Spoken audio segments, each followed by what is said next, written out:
Good morning class. कैसे हो भाई सब लोग? बढ़िया। ओके, तो बेटा आज का अपन अपना लेक्चर स्टार्ट करते हैं। आज अपन नया चैप्टर स्टार्ट करेंगे जैसा मैंने आपको बताया था। तो आज का अपना चैप्टर है ऊष्मा गतिकी, जिसे इंग्लिश में यदि अपन बात करें तो टर्म्स बेटा पता होनी चाहिए, हिंदी में क्या बोल रहे हैं और इंग्लिश में क्या बोल रहे हैं। थर्मोडायनेमिक्स।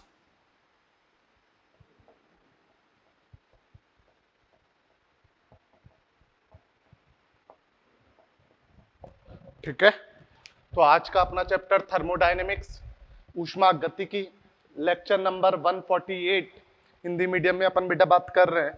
तो बेटा इस चैप्टर की मैं बात करूं तो इस चैप्टर में एक्चुअली में अपन पढ़ेंगे क्या, इसके लिए बात करेंगे डेफिनेशन क्या होती है। तो बेटा इस चैप्टर को स्टार्ट करेंगे उससे पहले अपन कुछ डेफिनेशंस के बारे में बात करेंगे, जिसमें हम निकाय, परिवेश, सीमा, निकाय के प्रकार, इन सब चीजों की बात करेंगे। तो बेटा धीरे धीरे अपन डेफिनेशंस की ओर बढ़ते हैं और इसकी बात करते हैं कि इसमें अपन ने क्या क्या चीजों को पढ़ना है। तो बेटा अपन बोलते हैं ऊष्मा गतिकी होती क्या है। बेटा रसायन विज्ञान की वह शाखा है जिसमें ऊर्जा के विभिन्न प्रकारों के बारे में पढ़ेंगे, उनके अंतर परिवर्तन के बारे में पढ़ेंगे। तो देखिएगा क्या लिखा, रसायन विज्ञान की वह शाखा जिसमें ऊर्जा के विभिन्न रूपों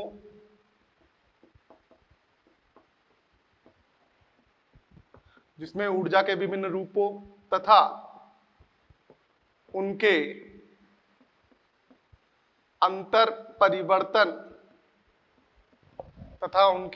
अंतर परिवर्तन का अध्ययन किया जाता है,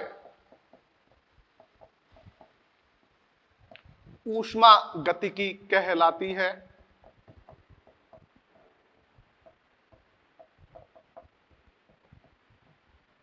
तो बेटा क्या बोला, तो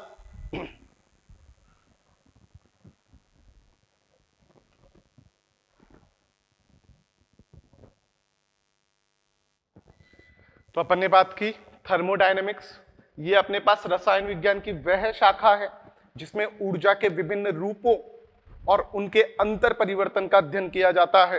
बेटा आपको पता होना चाहिए ऊर्जा अर्थात ना तो उत्पन्न की जा सकती है ना नष्ट की जा सकती है, केवल एक रूप से दूसरे रूप में परिवर्तित किया जा सकता है। तो उसी के अकॉर्डिंग अपन थर्मोडायनेमिक्स में क्या पढ़ेंगे, ऊर्जा के विभिन्न रूप, अलग अलग रूप कौन कौन से होते हैं, उनका अंतर परिवर्तन, एक रूप से दूसरे रूप में परिवर्तन किस प्रकार होता है, इसकी बेटा अपन बात करेंगे।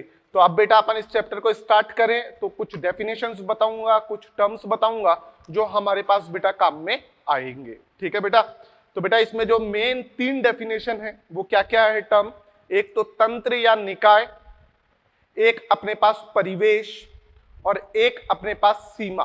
3 शब्द होते हैं बेटा जिसमें अपना पूरा ये चैप्टर समाया हुआ है, जिसमें तीनों से रिलेटेड अपन बात करते हैं।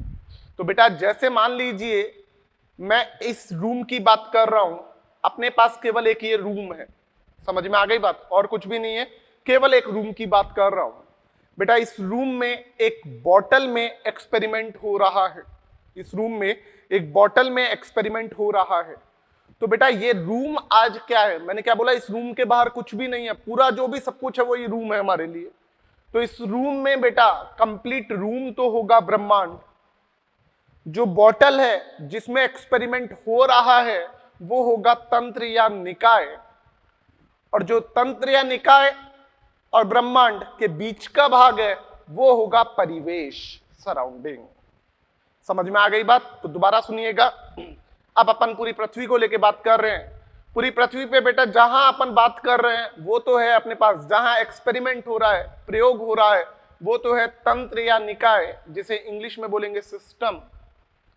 जबकि इस पूरा पृथ्वी को अपन ने बोला हुआ है यूनिवर्स, ब्रह्मांड।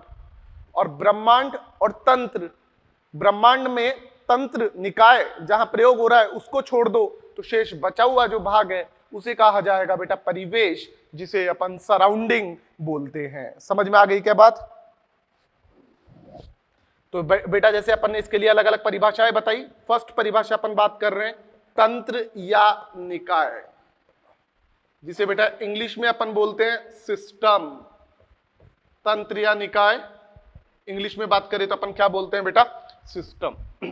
ये होता क्या है, तो बेटा ब्रह्मांड का वह भाग जिसमें प्रयोग किया जाता है, जिसमें ऊर्जा का अध्ययन किया जाता है, वो क्या कहलाएगा आपका तंत्र या निकाय कहलाएगा। तो ऊर्जा परिवर्तन के लिए, अध्ययन के लिए लिया गया ब्रह्मांड का भाग तंत्र या निकाय कहलाता है। जैसे बेटा अपन ने बात की बोतल में पानी, अब अपने पास एक पूरी बोतल है, उस बोतल की बात करूं तो जितना पानी है वो भाग तो रहेगा निकाय, बोतल का खाली भाग है वो रहेगा परिवेश, और पूरी बोतल को बोल दिया यूनिवर्स। समझ में आ गई बात। यदि केवल बोतल की बात करिए, उसके बाहर कुछ भी नहीं है तो डन। तो बेटा अपन ने क्या बोला, ऊर्जा परिवर्तन के अध्ययन के लिए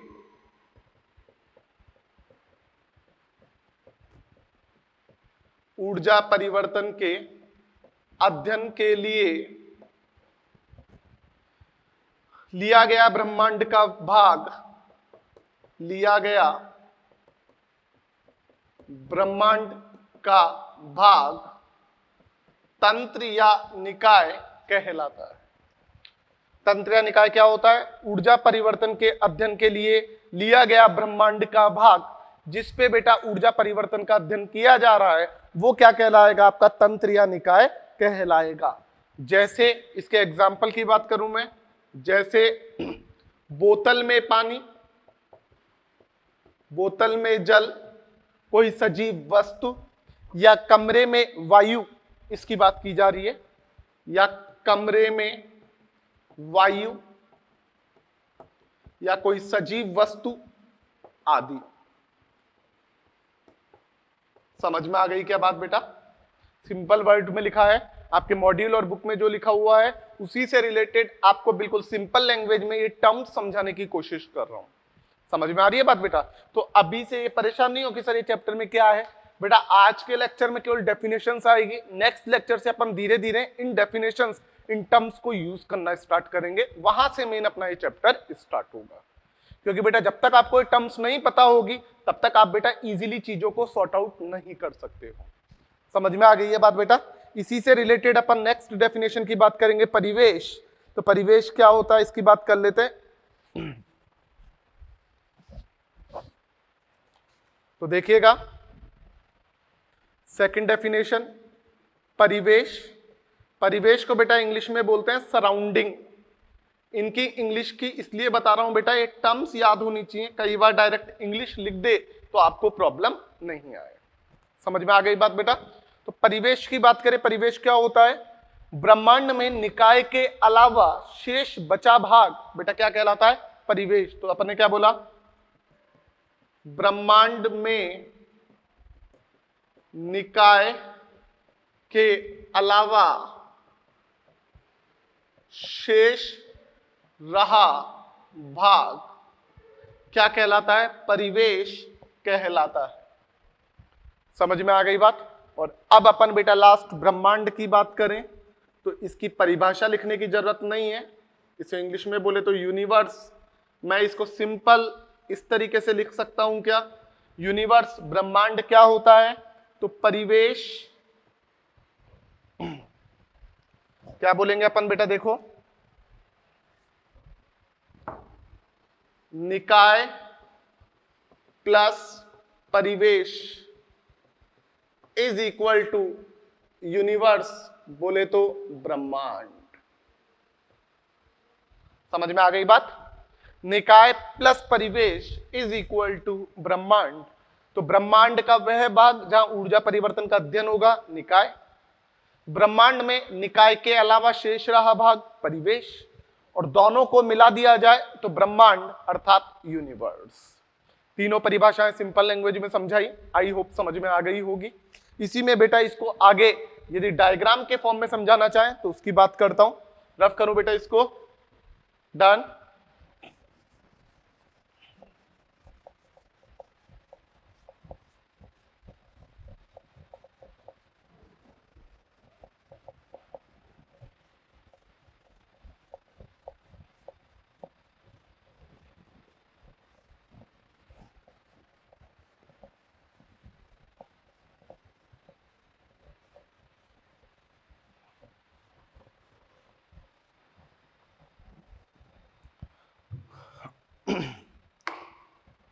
तो देखिएगा बेटा अपन ने क्या बोला है, हमने मान लीजिए ये निकाय बोला है जहां अध्ययन हो रहा है, ये अपने पास पूरा ब्रह्मांड है, ये पूरा ब्रह्मांड है बेटा,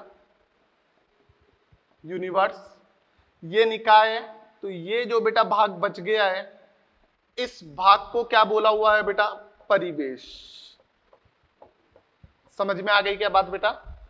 पूरा जो है वो ब्रह्मांड, यही बोला था, जहां पे ऊर्जा परिवर्तन का अध्ययन हो रहा है निकाय, ब्रह्मांड का वह शेष भाग निकाय के अलावा क्या कहलाएगा, परिवेश। अब एक नई बात आई, परिसीमा। परिसीमा क्या होती है, बाउंड्री क्या होती है? तो बेटा जो निकाय और परिवेश को अलग करती है, जो काल्पनिक भी हो सकती है, वास्तविक भी हो सकती है, उसे कहा जाता है बाउंड्री। दो चीजों को जो अलग करे क्या होता है, बाउंड्री। और बाउंड्री को हिंदी में बोलते हैं परिसीमा। तो बेटा यहां पे ये जो है निकाय की लाइन, इसे क्या बोला हुआ है बेटा, परिसीमा।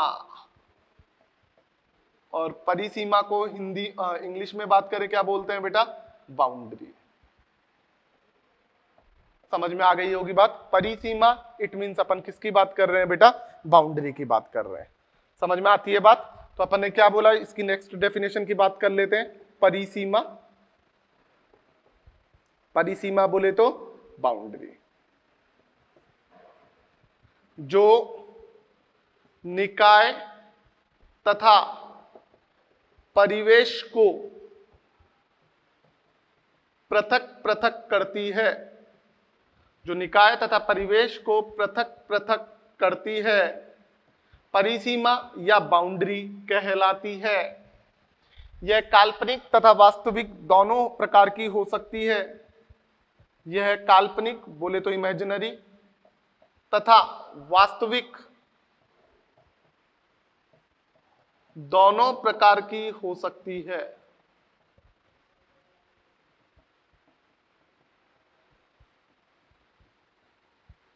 समझ में आ गई बात बेटा? तो हमने क्या बोला, बाउंड्री या परिसीमा का मतलब जो निकाय तथा परिवेश को पृथक पृथक करती है, यह वास्तविक तथा काल्पनिक दोनों प्रकार की हो सकती है।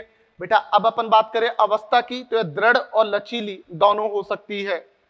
तो बेटा इसमें बात करते हैं, यह दृढ़ तथा लचीली दोनों प्रकार की हो सकती है। बेटा इसके एग्जाम्पल भी दे रखे हैं हमारे पास। जैसे अपन कमरे की दीवार की बात करें, तो यहाँ पे जो कमरे की दीवार है वो कैसी बाउंड्री है बेटा, दृढ़ बाउंड्री है। दृढ़ मतलब ठोस प्रकार की है। तो जैसे मान लीजिए कमरे में वायु भरी हुई है, और अपन अब बात करें तो पूरे ब्रह्मांड में ये कमरा किसकी तरह काम करेगा बेटा, निकाय की तरह। और इस पूरे ब्रह्मांड में कमरे के अलावा शेष बचा भाग क्या होगा बेटा, परिवेश। कमरा प्लस बाहर का भाग मतलब परिवेश, ब्रह्मांड होगा। तो निकाय और परिवेश को अलग कौन कर रहा है, कमरे की दीवार। तो ये कमरे की दीवार किसका काम कर रही है, बाउंड्री अर्थात परिसीमा का काम कर रही है। यहाँ पे परिसीमा और बाउंड्री जो है वो क्या है बेटा, दृढ़ प्रकार की है, ठोस प्रकार की है। समझ में आ गई बात बेटा? तो बेटा इसके अपन एग्जाम्पल भी देख सकते हैं, देखिएगा। कमरे में भरी वायु में परिसीमा दृढ़ है। बेटा दृढ़ है क्या, बिल्कुल। जो कमरे की दीवार होती है वो दृढ़ होती है, ठोस होती है। उसी प्रकार से अपन ने सेकंड एग्जांपल बात की, गुब्बारे में भरी वायु में परिसीमा लचीली है। क्योंकि बेटा जो गुब्बारा होता है, तो गुब्बारे की जो त्वचा होती है, जो स्किन होती है, जो सरफेस होती है, वो कैसी होती है, लचीली होती है। तो बेटा मैं फिर से एक बार आपको रिवाइज करवा रहा हूं, अपन ने क्या क्या पढ़ा। अपन ने बेटा थर्मोडायनेमिक्स में 4 परिभाषाएं पढ़ ली। एक निकाय जिसे तंत्र भी बोलते हैं, इंग्लिश में बात करें सिस्टम। दूसरा सराउंडिंग जिसे परिवेश बोलते हैं। तीसरा ब्रह्मांड जिसे यूनिवर्स बोलते हैं। चौथा बाउंड्री जिसे परिसीमा बोलते हैं। निकाय या तंत्र या सिस्टम क्या होता है, जहां पर ऊर्जा का अध्ययन किया जाता है। समझ में आती है बात। परिवेश क्या होता है? ब्रह्मांड में निकाय के अलावा शेष रहा भाग परिवेश कहलाता है, जिसे सराउंडिंग बोला जाता है। निकाय प्लस परिवेश दोनों को मिला दिया जाए तो ब्रह्मांड बनता है, जिसे यूनिवर्स बोला गया है। निकाय और परिवेश को जो पृथक पृथक करती है उसे परिसीमा या बाउंड्री बोलते हैं। ये आपकी दृढ़ और लचीली दोनों प्रकार की हो सकती है। जैसे कमरे में भरी वायु में कमरे की दीवार परिसीमा का काम कर रही है, जो दृढ़ प्रकार की है। उसी प्रकार से गुब्बारे में भरी हुई हवा में गुब्बारे की त्वचा परिसीमा का काम कर रही है, जो लचीली प्रकार की है। ये बाउंड्री, ये परिसीमा काल्पनिक और वास्तविक दोनों प्रकार की हो सकती है। जैसे यहाँ पे तो हमको दिख रहा है कि ये वास्तविक है, दीवार दिख रही है, गुब्बारे की त्वचा दिख रही है, लेकिन कई ऐसे एग्जाम्पल देखेंगे वहां पे ऑटोमेटिकली डिफरेंस क्रिएट हो जाता है कि ये निकाय है और ये परिवेश है। वहां पे बाउंड्री की जरूरत नहीं होती, लेकिन वो बाउंड्री काल्पनिक रूप में होगी कि इससे आगे गैस नहीं बह रही है, तो ये जो है एक काल्पनिक दीवार बन गई है। समझ में आ गई बात। तो ये बेटा अपन ने कुछ बेसिक डेफिनेशंस की बात की है, जिसमें अपन ने आगे बात की है क्या क्या चीजें हैं। अब बेटा अपन जो अपन ने निकाय पढ़ा है, तंत्र पढ़ा है, उसके प्रकार की बात करेंगे। उसमें बेटा मेनली 3 प्रकार अपन पढ़ेंगे। खुला निकाय या खुला तंत्र, ओपन सिस्टम। सेकंड बंद निकाय या क्लोज सिस्टम। थर्ड विलगित निकाय, आइसोलेटेड सिस्टम। खुला निकाय क्या होता है बेटा? उसमें द्रव्य और ऊर्जा दोनों का आदान प्रदान हो सकता है। बंद निकाय जिसमें ऊर्जा का आदान प्रदान तो हो सकता है, परंतु पदार्थ का आदान प्रदान नहीं होता है। फिर बेटा अपन तीसरा बात करते हैं विलगित निकाय, जिसमें ऊर्जा और पदार्थ दोनों का ही आदान प्रदान नहीं हो सकता है। समझ में आ रही है बात। तो नेक्स्ट इसके टॉपिक को स्टार्ट करते हैं। नेक्स्ट कुछ परिभाषाएं और कुछ टर्म्स और देखते हैं अपन लोग।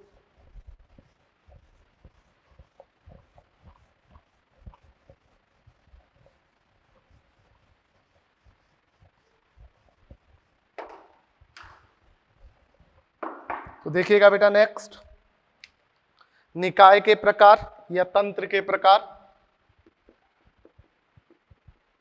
तंत्र बोले तो निकाय या सिस्टम एक ही बात है।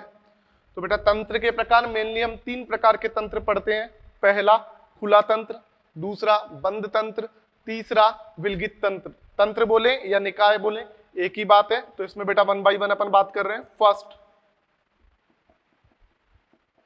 खुला निकाय, जिसे अपन बात करें ओपन सिस्टम। खुला निकाय बोले तो क्या होगा आपका? Open system. ये निकाय का कैसा प्रकार है? जिसमें ऊर्जा और पदार्थ दोनों का आदान प्रदान हो सकता है। तो अपन ने इसमें क्या बोला? इस प्रकार के निकाय में ऊर्जा तथा पदार्थ दोनों का आदान प्रदान हो सकता है। जैसे बेटा इसमें बात करें, जैसे खुले कमरे में वायु, खुले कमरे में वायु। अब बेटा इसको समझें। आपके पास एक खुला कमरा है, उसमें वायु भरी हुई है, तो बेटा ये किसकी तरह काम कर रहा है? निकाय की तरह काम कर रहा है। बेटा यहां से वायु अंदर बाहर आ जा सकती है, तो इसका मतलब पदार्थ आ जा सकता है। साथ में बेटा ऊर्जा, गर्म है ठंडी है, तो ये किसके कारण हो रहा है? ऊर्जा के कारण हो रहा है, तो उसका भी आदान प्रदान हो रहा है। जैसे बाहर धूप है तो ये वायु गर्म हो रही है, बाहर सर्दियां हैं तो ये वायु ठंडी हो रही है। इसका मतलब ऊर्जा के कारण ही तो हो रहा है, ऊर्जा का आदान प्रदान हो रहा है, इसलिए गर्म ठंडी सब प्रकार की हो रही है। इसलिए खुला निकाय कौन सा निकाय होता है? जिसमें ऊर्जा और पदार्थ दोनों का आदान प्रदान हो सकता है। समझ में आती है क्या बात बेटा? चलें आगे। सेकंड बात कर रहा हूं बेटा इसमें मैं खुले निकाय के बाद। अब नेक्स्ट सेकंड निकाय की बात कर रहे हैं बेटा, बंद निकाय। बंद निकाय बोले तो अपन बोलते हैं क्लोज सिस्टम। तो क्लोज सिस्टम की बात करें, बंद निकाय कौन सा होता है? इस प्रकार के निकाय में बेटा ऊर्जा का आदान प्रदान तो हो सकता है, परंतु पदार्थ का आदान प्रदान नहीं हो पाता है। तो देखिएगा, इस प्रकार के निकाय में ऊर्जा का आदान प्रदान तो हो सकता है, परंतु पदार्थ का आदान प्रदान नहीं होता है। समझ में आ गई बात? इस प्रकार के निकाय में ऊर्जा का आदान प्रदान तो हो सकता है, परंतु पदार्थ का आदान प्रदान नहीं होता है। जैसे बेटा इसमें मैं बात करूं आपसे, एक बंद फ्लास्क में, बंद पात्र में पानी ले लिया, बंद पात्र में उपस्थित जल, समझ में आ रही है बात? बंद पात्र में उपस्थित जल। अब बेटा देखो, बंद पात्र में जो आपने जल लिया है, जैसे मान लीजिए मैंने पानी की बोतल की बात की, बंद पात्र है, तो अब इसमें पानी तो फिक्स रहेगा, मतलब पदार्थ का आदान प्रदान तो नहीं होगा, लेकिन इसे फ्रिज में रख दोगे तो ये ठंडा हो जाएगा, और धूप में रख दोगे तो गर्म हो जाएगा। ये किसके कारण हो रहा है? ऊर्जा के आदान प्रदान के कारण हो रहा है। तो ये किसका प्रकार हो गया बेटा आपके पास? ये आपके पास बंद निकाय का उदाहरण हो गया।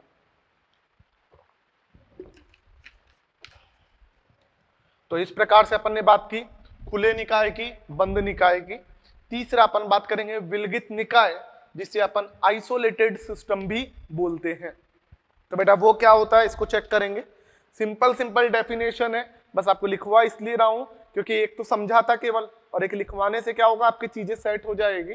तो फिर जैसे जैसे अपना एक कल और नेक्स्ट लेक्चर से मतलब चैप्टर स्टार्ट होगा, तो ये सारी चीजें आपको ऑटोमेटिकली क्लियर होती चली जाएगी। ओके, तो बेटा खुला निकाय हो गया, बंद निकाय हो गया। नेक्स्ट बात करते हैं अपन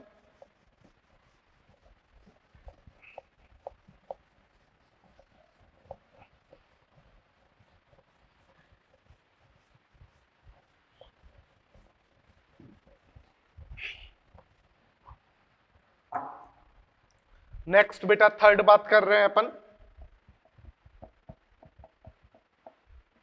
विलगित निकाय। विलगित निकाय बोले तो इंग्लिश में बोलते हैं बेटा आइसोलेटेड सिस्टम।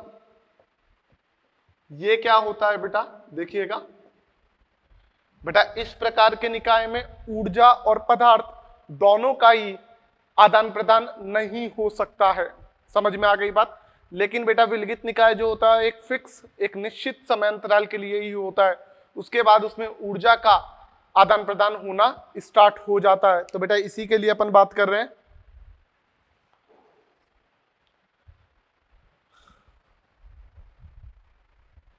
तो अपन ने क्या बोला है, इस प्रकार के निकाय में ऊर्जा तथा पदार्थ, ऊर्जा तथा पदार्थ दोनों का ही आदान प्रदान, दोनों का ही आदान प्रदान नहीं हो सकता है। इस प्रकार के निकाय में ऊर्जा तथा पदार्थ दोनों का ही आदान प्रदान नहीं हो सकता है। ठीक है बेटा, ये थोड़ा सा इंपॉर्टेंट भी है, इसका एग्जाम्पल जो बता रहा हूं वो इंपॉर्टेंट है। देखिएगा, जैसे थर्मस फ्लास्क में उपस्थित द्रव,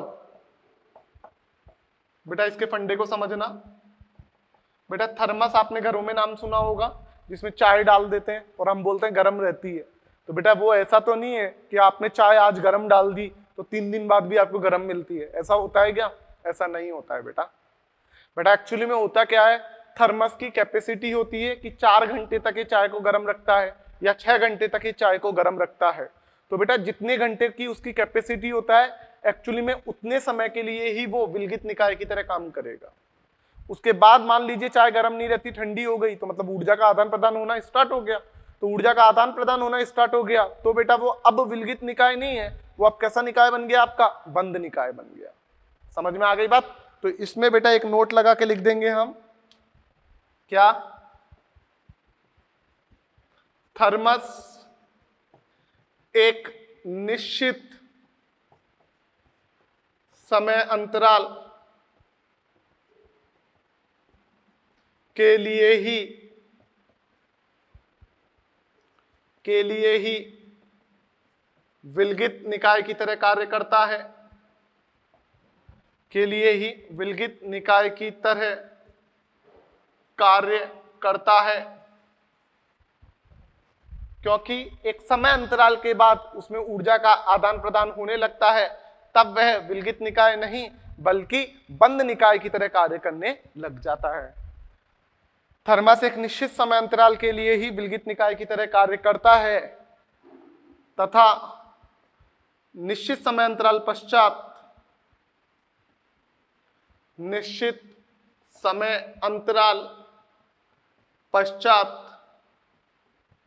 इसमें ऊर्जा का आदान प्रदान होने लगता है, ऊर्जा का आदान प्रदान होने लगता है, अर्थात फिर वह बंद निकाय की तरह काम करने लगता है, बंद निकाय की तरह कार्य करने लगता है। समझ में आ गई होगी बात बेटा? मैंने क्या बोला आपको? मैंने आपको क्या बोला कि जो विलगित निकाय है वो एक निश्चित समय अंतराल के लिए ही रहेगा। इसका एग्जाम्पल जो थर्मस है, क्योंकि एक निश्चित समय अंतराल के बाद में ऊर्जा का आदान प्रदान होने लग जाएगा, पदार्थ का तो नहीं हुआ, तो फिर वो बेटा विलगित निकाय नहीं रहा, वो कैसा निकाय हो गया आपका? बंद निकाय की तरह कार्य करने लग गया है। समझ में आ गई बात बेटा? तो ये इस प्रकार से अपन ने निकाय के प्रकारों की बात की है। अब बेटा निकाय के प्रकार में ये तीन तो मेनली होते ही हैं, इसके बाद दो निकाय अपन एक्स्ट्रा ऐड कर देते हैं, जिसमें एक तो समांगी तंत्र होता है और एक बेटा विषमांगी तंत्र होता है।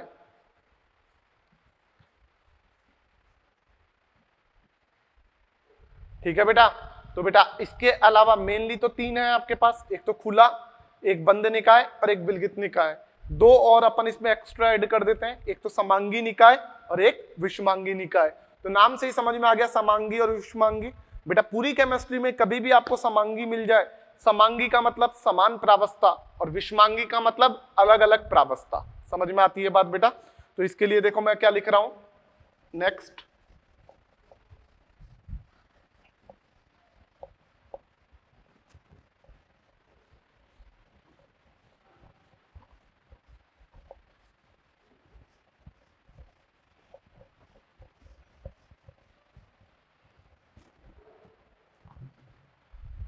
तो देखिएगा बेटा, फोर्थ की बात कर रहे हैं, समांगी निकाय या समांगी तंत्र, जिसे इंग्लिश में बोले तो होमोजीनस सिस्टम।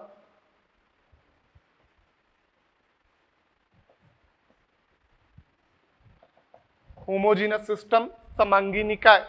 बेटा ये क्या होता है? जिसमें तंत्र की सभी प्रावस्थाएं एक समान हो, उसे अपन क्या बोलेंगे? समांगी तंत्र। वह तंत्र जिसकी संपूर्ण प्रकृति एक समान हो, अर्थात समान प्रावस्था में हो, समान प्रावस्था में हो, समांगी निकाय कहलाता है।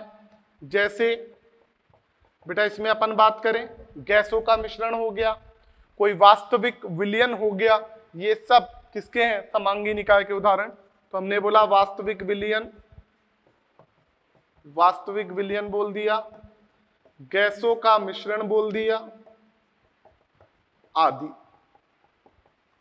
समझ में आती है क्या बात बेटा?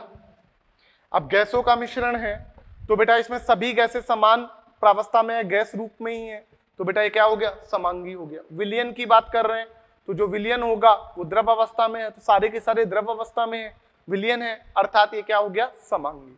विषमांगी जिसमें तंत्र की प्रावस्था अलग अलग हो, तंत्र की प्रकृति बदल जाए, तो उसे कैसा बोलते हैं बेटा? विषमांगी निकाय बोलते हैं। तो अपन ने बोला नेक्स्ट एंड लास्ट विषमांगी निकाय।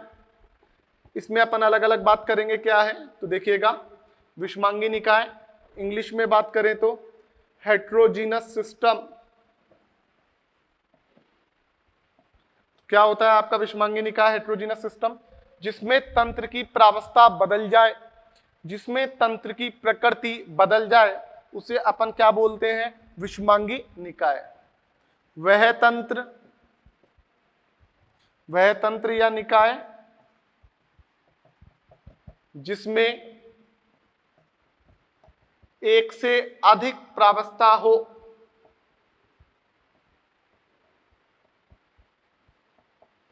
विषमांगी तंत्र या निकाय कहलाता है। जैसे इसका एग्जाम्पल देखो, पिघलती हुई बर्फ, तो अब समझ में आ गया होगा आपको। बेटा बर्फ पिघलती जाएगी तो बर्फ पहले तो ठोस अवस्था में है, और जैसे जैसे पिघलती जाएगी तो द्रव अवस्था में आ गई, अर्थात इसकी अवस्था चेंज होती जा रही है। अर्थात अपन क्या बोल सकते हैं बेटा? इसको विषमांगी निकाय। तो पिघलती हुई बर्फ बोल दो, या इसी में पिघलती हुई बर्फ का वाष्पन बोल दो। तो देखो एक से अधिक अवस्था, बर्फ पिघल रही है, बर्फ ठोस है, पिघली तो द्रव, और वाष्पन हो गया तो गैस। तो बेटा 3 अवस्थाएं आ गई। तो हम ये भी बोल सकते हैं पिघलती हुई बर्फ का वाष्पन, और भी अच्छा एग्जाम्पल हो गया। समझ में आई क्या बात बेटा? पिघलती हुई बर्फ का वाष्पन। तो पहले तो बर्फ कैसी थी? ठोस थी, पिघल गई द्रव, और द्रव का वाष्पन हो गया, गैस में बदल गई, भाप बन गई। तो बेटा ठोस भी अवस्था आ गई, द्रव भी अवस्था आ गई, और आपकी गैस भी अवस्था आ गई। तो बेटा ये अपन ने कुछ टर्म्स की बात की। क्या क्या बात की? एक बार दोबारा रिवाइज करा देता हूं। तंत्र या निकाय, फिर अपन ने पढ़ा परिवेश, फिर अपन ने पढ़ा ब्रह्मांड, फिर अपन ने पढ़ा परिसीमा, उसके बाद अपन ने निकाय के प्रकार, जिसमें खुला निकाय देखा, बंद निकाय देखा, विलगित निकाय देखा। उसके बाद बेटा अपन ने समांगी तंत्र देखा, विषमांगी तंत्र देखा। समझ में आ गई बात? अब बेटा अपन कुछ अलग अलग फलन की बात करेंगे, जिसमें अपने पास अवस्था फलन हुआ, पथ फलन हुआ, इनकी बात करेंगे। तो बेटा अपन नेक्स्ट देखते हैं कुछ और डेफिनेशन। इसमें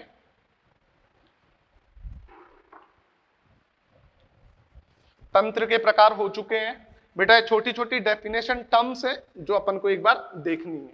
आपके मॉड्यूल में भी लिखी हुई है, लेकिन एक बार आपको अलग से एक्सप्लेन कर देते हैं जिससे आपको दिक्कत नहीं आए। डन बेटा?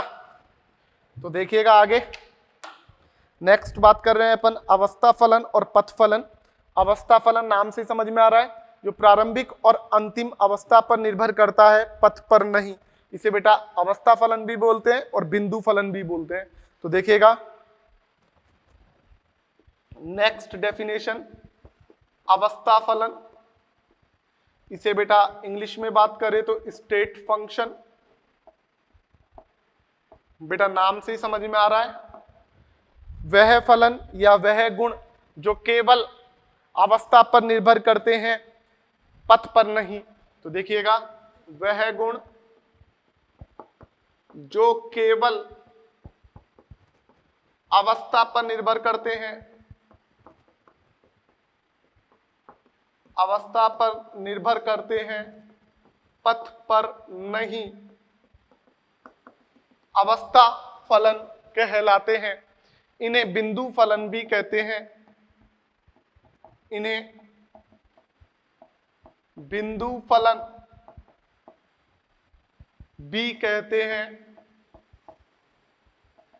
समझ में आ गई बात? इसके उदाहरणों की बात करें, जैसे विस्थापन, दाब, ताप, आयतन, कुल आंतरिक ऊर्जा, एंथैल्पी। ये बेटा आगे आएंगे अपने पास ये परिभाषाएं। कुल आंतरिक ऊर्जा, एंट्रोपी, एंथैल्पी आदि। बेटा ये आगे एंथैल्पी, इन सब की डेफिनेशन अपन पढ़ेंगे, सारे टॉपिक्स अपन इसमें पढ़ेंगे। अब जैसे बेटा ताप है, तो ये बेटा पथ पर निर्भर नहीं कर रहा है कि अपना ये यहां से अपन ने ये प्रैक्टिकल किया है, प्रयोग किया है तो ताप बदल जाएगा क्या? बेटा ताप पूरे एक, यदि इस कमरे में बात कर रहे हैं तो सेम रहेगा। अर्थात ये अवस्था पर निर्भर करता है, पथ पर निर्भर नहीं करता है। नेक्स्ट बेटा अवस्था फलन की तरह ही मैं बात कर रहा हूं, पथ फलन। पथ फलन बोले तो बेटा अपन इन्हें बोलते हैं पाथ फंक्शन।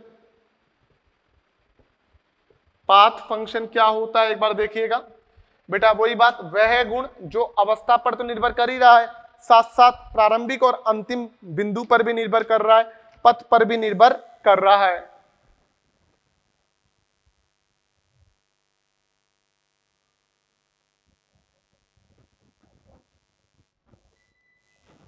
तो बेटा अपन ने क्या बोला, वह गुण जो पथ पर भी निर्भर करते हैं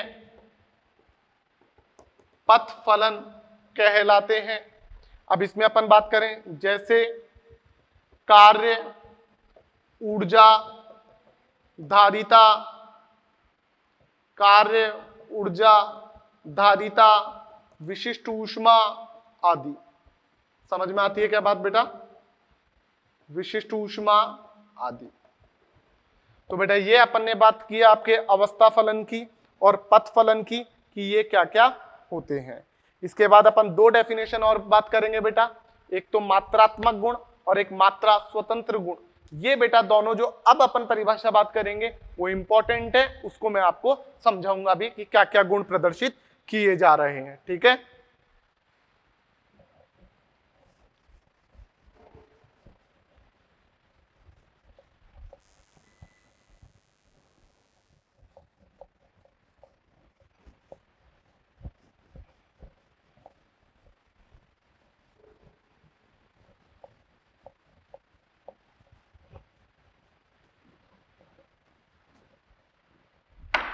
तो देखिएगा बेटा नेक्स्ट, मात्रात्मक गुण या विस्तरात्मक गुण, विस्तीर्ण गुण भी बोलते हैं बेटा इन्हें, विस्तरात्मक गुण। बेटा इसके लिए मैं आपको बोलूंगा जो अब अपन दो पढ़ेंगे, एक तो मात्रात्मक गुण और एक मात्रा स्वतंत्र गुण। इन दो के लिए मैं आपको बोलूंगा इनकी इंग्लिश टर्म भी बेटा आप याद रखें, वो ज्यादा बेटर है। तो मात्रात्मक गुण या विस्तरात्मक गुण, विस्तीर्ण गुण जिसे बोल रहे हैं, इंग्लिश में बोलते हैं एक्सटेंसिव प्रॉपर्टी। एक्सटेंसिव प्रॉपर्टी इनके लिए बोलूंगा, या आप इंग्लिश में ही बेटा इसकी टर्म्स याद रखें। इंग्लिश में याद रखोगे तो इजी रहेगा, नहीं तो बेटा ये कंफ्यूज होता है। एक तो मात्रात्मक गुण आता है जिसे विस्तरात्मक गुण बोला, एक बेटा दूसरा आता है अपने पास मात्रा स्वतंत्र गुण। दोनों की बात करेंगे। मात्रा स्वतंत्र गुण जिसे अपन बोलते हैं बेटा इंटेंसिव प्रॉपर्टी। समझ में आ गई बात? तो इनके लिए मैंने क्या बोला आपको, दोनों की बेटा इंग्लिश टर्म याद रखें, एक्सटेंसिव प्रॉपर्टी, इंटेंसिव प्रॉपर्टी। बेटा बात करते हैं क्या है, तंत्र के वह गुण जो तंत्र के आकार, द्रव्यमान इन पर निर्भर करते हैं, योगात्मक प्रकृति के होते हैं। तो अपन ने क्या बोला, तंत्र के वह गुण जो आकार या द्रव्यमान पर निर्भर करते हैं, आकार या द्रव्यमान पर निर्भर करते हैं, क्या कहलाते हैं बेटा, मात्रात्मक गुण कहलाते हैं। आकार या द्रव्यमान पर निर्भर करते हैं तथा योगात्मक प्रकृति के होते हैं। ये देखेंगे, देखे क्या होता है, योगात्मक प्रकृति के होते हैं, मात्रात्मक गुण कहलाते हैं। बेटा योगात्मक प्रकृति मतलब बेटा जैसे अपन एक निकाय, मान लो कमरे की बात कर रहा हूं, तो कमरे में बेटा कोई सा भी मात्रात्मक गुण ले लिया, जैसे आयतन ले लिया। अभी इस कमरे का आयतन 5 लीटर है, जब मैंने इस कमरे के 2 भाग कर दिए तो आयतन दोनों भागों के 2.5 लीटर हो गए। तो ये मात्रात्मक गुण है। जो कमरे के आकार, कमरे के द्रव्यमान पर निर्भर कर रहा है, तंत्र के आकार तंत्र के द्रव्यमान पर निर्भर कर रहा है। दोनों भागों के 2.5 लीटर है, दोनों को जोड़ दिया तो 5 लीटर हो गया। तो मतलब बेटा भागों को जोड़ने पर बढ़ रहा है या घट रहा है, मतलब उसमें परिवर्तन आ रहा है। तो इस प्रकार के गुण को योगात्मक प्रकृति कहा जाता है। समझ में आ गई बात? तो मात्रात्मक गुण या एक्सटेंसिव प्रॉपर्टी जो आकार और द्रव्यमान पर निर्भर करे, जो योगात्मक प्रकृति के होते हैं, उन्हें हम एक्सटेंसिव प्रॉपर्टी कहते हैं। बेटा इसके एग्जाम्पल की बात करूं तो देखिएगा, जैसे आयतन, जो अभी मैंने आपको समझाया, द्रव्यमान, एंट्रोपी। बेटा ये अपन पूरा टॉपिक पढ़ेंगे ऊष्मागतिकी वाले चैप्टर में, पूरा इसको डिटेल में पढ़ेंगे, तो इसके लिए टेंशन लेने की जरूरत नहीं है।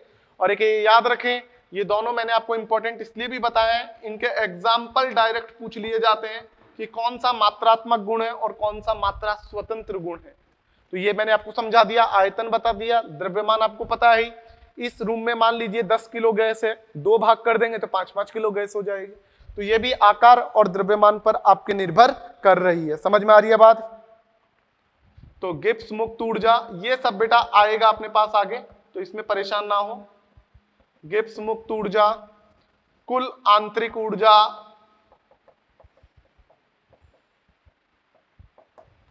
कुल आंतरिक ऊर्जा, कुल ऊष्माधारिता आदि। तो बेटा ये अभी आपको ध्यान रखना है, बाद में अपने पास ये बेटा एज इट इज आएंगे, वहां पे एक एक को आपको समझाता चलूंगा, लेकिन ये एग्जाम्पल आपको रटे हुए होने चाहिए। या मैं ये कहूं कि धीरे धीरे जब ये टर्म्स आ जाएंगी तो आपको समझ में आ जाएगा कि कौन सा निकाय को आधा करने पे अलग परिवर्तित हो रहा है और कौन सा नहीं हो रहा। यदि परिवर्तित हो तो मात्रात्मक गुण है, एक्सटेंसिव प्रॉपर्टी है, और यदि परिवर्तित नहीं हो तो मात्रा स्वतंत्र गुण है, इंटेंसिव प्रॉपर्टी है। समझ में आ गई बात?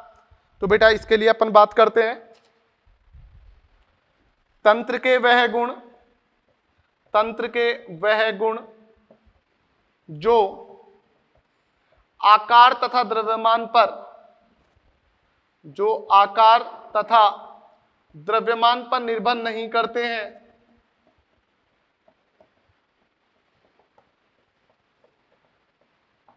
तथा योगात्मक प्रकृति के नहीं होते हैं,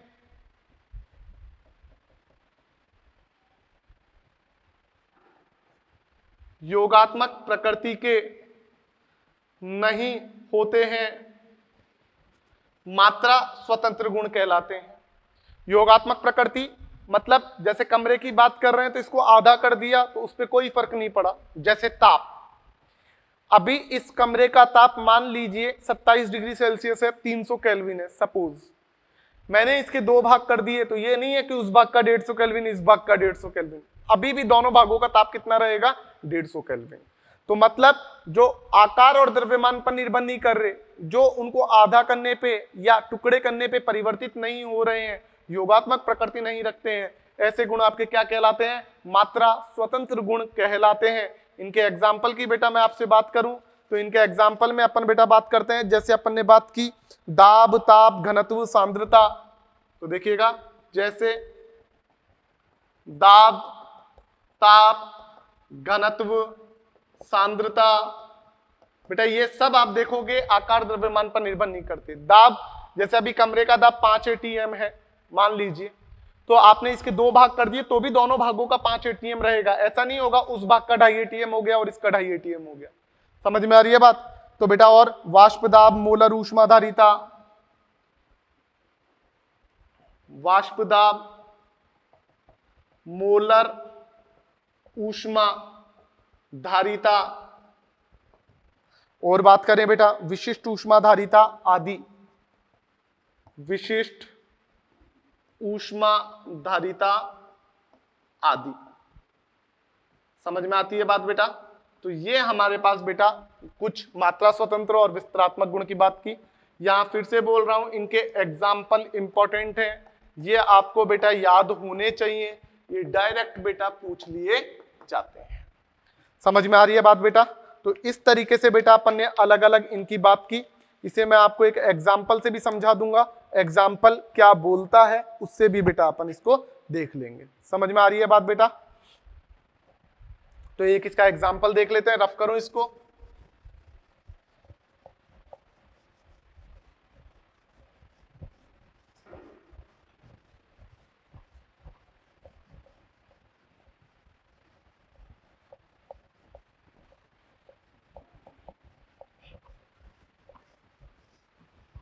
अब बेटा इसका एक एग्जाम्पल समझो दोनों से रिलेटेड। जैसे बेटा अपन ने कोई तंत्र बात किया, कोई फ्लास्क है, कोई कमरा टाइप है, बेटा इसका मैं बात करूं इधर ताप 300 केल्विन, तो इधर भी ताप 300 केल्विन ही रहेगा, टोटल ताप भी 300 केल्विन रहेगा। मान लीजिए इधर आयतन 1 लीटर है, इधर आयतन 1 लीटर है, तो टोटल आयतन कितना हो जाएगा, 2 लीटर टोटल आयतन हो जाएगा। मान लीजिए इधर दाब 1 ATM है, तो इधर भी दाब 1 ATM ही रहेगा और इधर भी दाब 1 ATM रहेगा। तो बेटा यहां से हमारे को समझ में आया कि दाब और ताप आकार और द्रव्यमान पर निर्भर नहीं करते हैं, अर्थात ये मात्रा स्वतंत्र गुण होते हैं, जबकि आयतन आकार द्रव्यमान पर निर्भर कर रहा है, योगात्मक प्रकृति रखता है, अर्थात ये मात्रात्मक गुण एक्सटेंसिव प्रॉपर्टी होता है। तो मैंने यहां पे क्या बोला, चूंकि दाब व ताप आकार तथा द्रव्यमान पर निर्भर नहीं करते हैं, निर्भर नहीं करते हैं, अर्थात ये क्या है आपके मात्रा स्वतंत्र गुण है। बोलिए सही बात है क्या, इंटेंसिव प्रॉपर्टी मात्रा स्वतंत्र गुण है। जबकि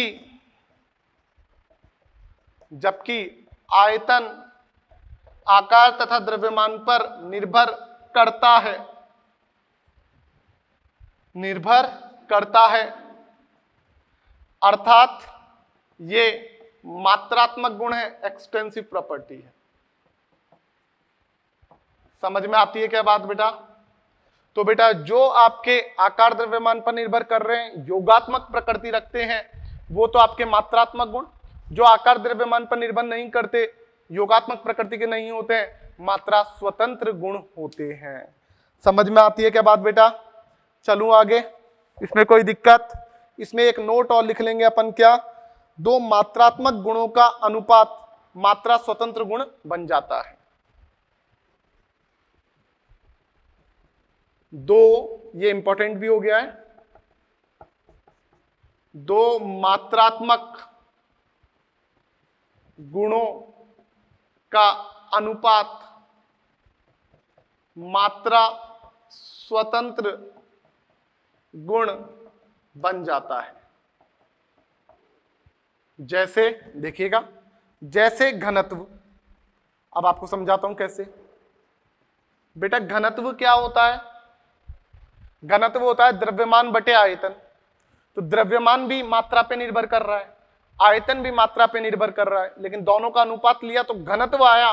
घनत्व आकार पे द्रव्यमान पे निर्भर नहीं कर रहा है, घनत्व मात्रा पे निर्भर नहीं कर रहा है, घनत्व योगात्मक प्रकृति का नहीं होता है।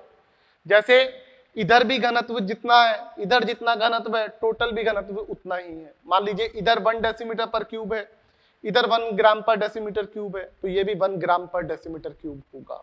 अर्थात दो एक्सटेंसिव प्रॉपर्टी का अनुपात इंटेंसिव प्रॉपर्टी बन जाता है। तो इसका एग्जाम्पल क्या देखे अपन ने?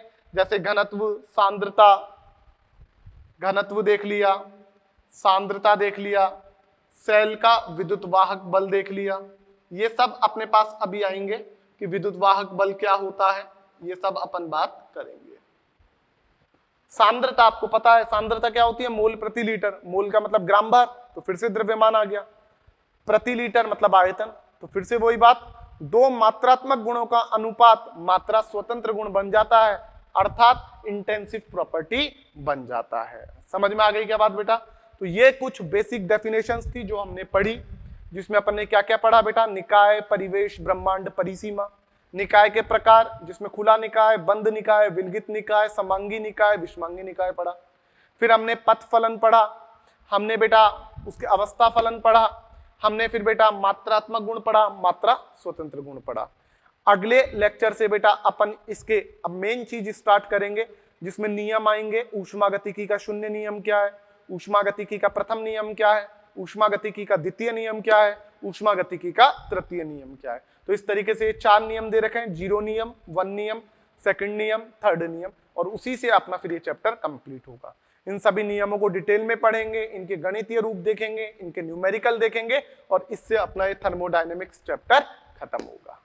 समझ में आती है बात बेटा? तो घबराने की जरूरत नहीं है, जो चीजें आपको बताई है वो टर्म्स याद करो। आज इतना कोई क्वेश्चन वगैरह का काम है नहीं, सिंपल बस ये चीजें याद रखो। अभी क्वेश्चंस आप पीछे वाला चैप्टर जो अपना गैसीय अवस्था है उसके न्यूमेरिकल्स की प्रैक्टिस करो, क्योंकि एक दो दिन जब तक इसका चैप्टर के न्यूमेरिकल स्टार्ट नहीं होते, जब तक उसमें जो बच गए वो पोर्शन पूरा कर लो, जिससे आप परफेक्ट हो जाओगे। ठीक है बेटा, तो बाकी की बातचीत अपन करते हैं नेक्स्ट लेक्चर में। Thank you.